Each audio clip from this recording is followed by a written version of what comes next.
Hey guys, Ginger here. Welcome back to Bookmas 2020, and today I'm going to be talking about the 2020 releases that I need to get to in 2021. So I really didn't pick up many 2020 releases this year.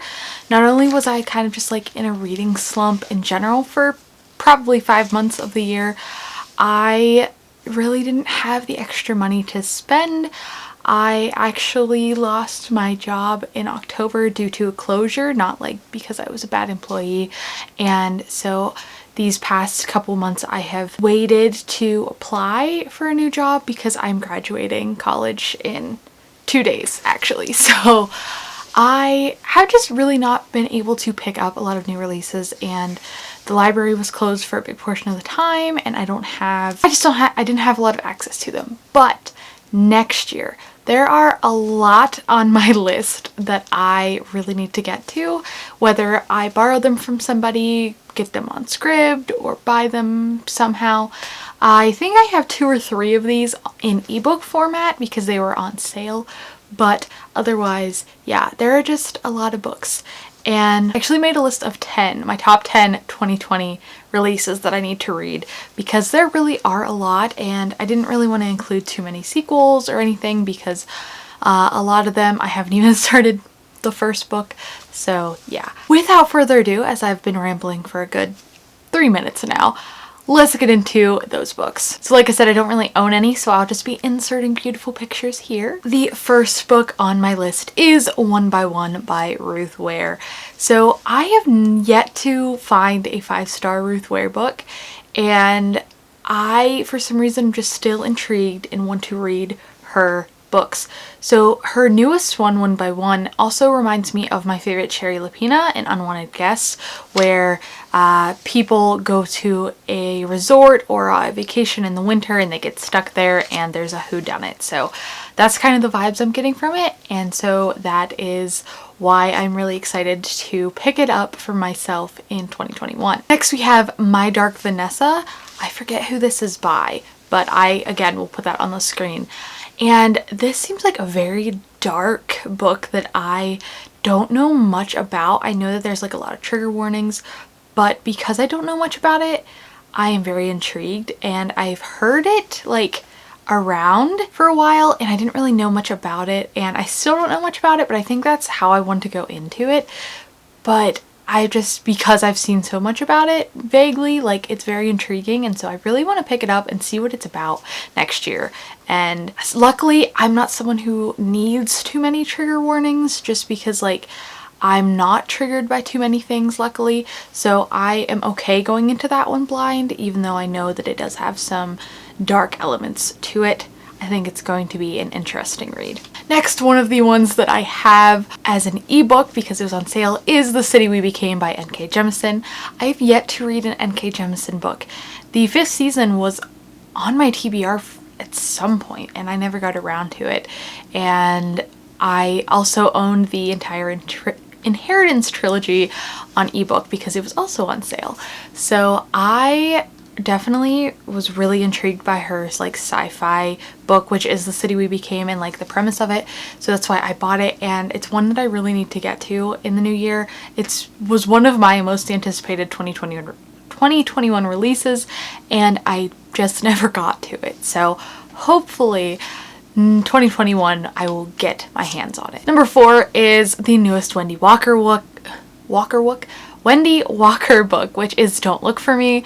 I absolutely loved her first 2 novels, All Is Not Forgotten and Emma in the Night. The Night Before was a little not my favorite, but because I love Wendy Walker, I really want to pick up her newest one. I was really sad to not get her newest one as an ARC, mostly because I have gotten all 3 of her other ones as ARCs and love them, but never fear, I will buy it and read it no matter what, and I'm just very excited, and hopefully it is just as good as her first few. Definitely, I know the writing style will be great, but I don't even know what it's about. I just know Wendy Walker, I will buy it. Another one that I have on ebook is Mexican Gothic by Sylvia Moreno Garcia. This obviously was buzzing around booktube so much this year, and there was a lot of people reading it, and a lot of people like loved it. Some people thought it was too slow. Like, there was a lot of mixed feelings about it, but I have discovered more of her books. Like, I've looked into them more, and I'm really excited to pick up not just Mexican Gothic but other ones of hers. But Mexican Gothic, obviously, because I own it, I really am excited to get to that in the new year. Another one that I have yet to read from this author, but again, her newest book really intrigues me, is The Invisible Life of Addie LaRue by V.E. Schwab. I have so many V.E. Schwab on my TBR, and something about The Invisible Life, like, I've heard so many people love this book, and it kind of has, like, I think a historical element to it, and the idea that is presented in the book is just awesome in my opinion. So it's one that I'm really excited to try next year. Maybe I'll try to do like a V.E. Schwab reading vlog and just read all the ones I need to read from her. I don't know. I just know that because I've heard all the hype from it, I really want to get my hands on it. Another horror-ish type book, The Southern Book Club's Guide to Slaying Vampires by Grady Hendrix. I absolutely think this cover is stunning. Like, I love the paint job and like how it's representative. And this is also like a kind of historical horror thriller, and it really just, from the moment I heard about it, I was very intrigued because it just, I mean, vampires, I really like vampires, and I really have enjoyed the new upcoming, or not new upcoming, but like how there's been so much more vampire stuff again, and I'm here for it. So this book I really want to try and see if it is a good horror recommendation and if it's as fun as I think it's going to be. Then we have one that is probably a little controversial because I know a lot of people read this in January and didn't like it, but I really like CJ Tudor's The Chalk Man. Like, I really enjoyed it, and I have another one of her books on my TBR. So The Other People is one that I am very interested in reading still. I think that CJ Tudor's writing style is really nice, and so that's kind of the main reason I want to give it a try. Like I said, I've only read one of her books so far, but I'm still very intrigued and hopeful that I will like it despite everyone else really not liking it. Almost to the end, we have one that I forgot I even put on my anticipated reads list, but I put it on my want to read list. And so we have We Are All the Same in the Dark by Julia Haberlin. And I know that this is a thriller and slash mystery, but that's all I know about it. And I usually don't put many books on my want to read list unless I know for sure I want to read them. I have a Goodreads group that's like TBR considering, that I put a lot of the ones that I'm unsure about on there, but this one made it to my want to read list. So apparently, even though I forgot about it, I want to read it. So I'm going to definitely make a conscious choice to find this book in 2021 and read it. It says psychologically absorbing, original, and atmospheric.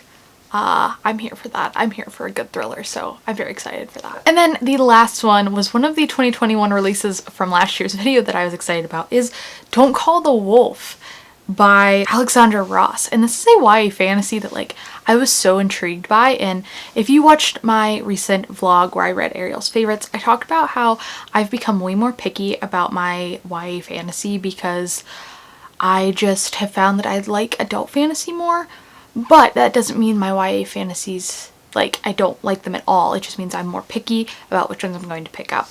And this one is still one on my list that I'm very excited for. Not only that, but the cover, stunning. It is so pretty. Like, I just love the cover. So it is one that I still really want to get my hands on. I just haven't had the chance to do so, and so hopefully 2021 will be the time that I get to read that. So that is my list of 10 books that came out in 2020 that I need to get to next year, because I would have really liked to get to them all this year, just it did not happen, and that's fine. But hopefully, fingers crossed, 2021 is the year that I can read all of these. Maybe I'll try to like make a video by the end of the year where I have to read all of those books. What do you think? Should I do that? I could. maybe. We'll see. We'll see.